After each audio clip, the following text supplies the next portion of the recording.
Lay! Ayan si Loy. Loy! Yung aso kong pasaway. Sige. Rumble, rumble, rumble. Aray ko, pistima. Bahagip ako. Tinutuon na ni Hatsi. Tinutuon na talaga niya. Hindi na biro yan. Yan ang aso kong plaway talaga itong matandang itong aso ko. Si Hatsi ko. Inaway niya yung maliliit eh.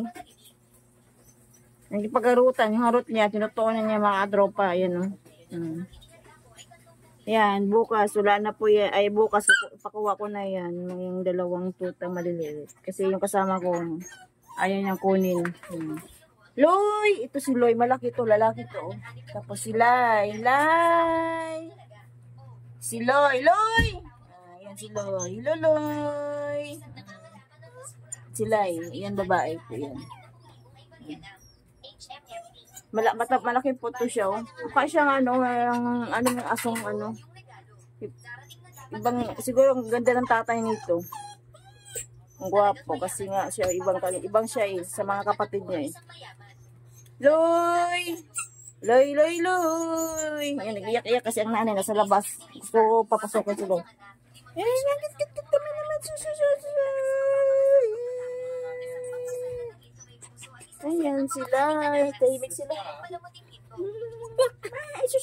Ay, makulit to. Puro laway siya.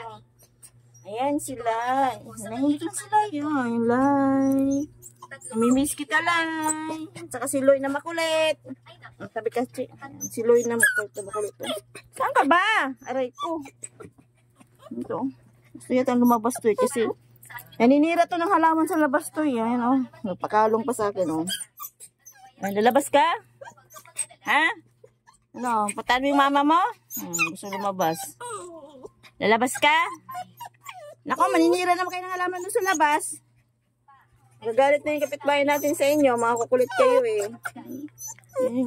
sasakit naman ni Loy. Ang cute ni Loy, Loy. Ang cute ni Loy. Ang cute niya. Ang cute niya talaga niya. Ano ba yan?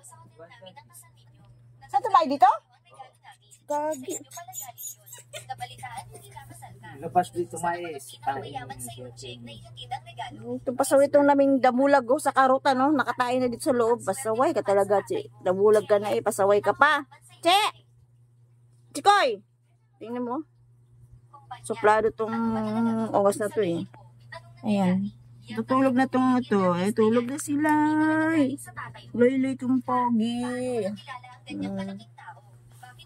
Yan po mga katropa. God bless po.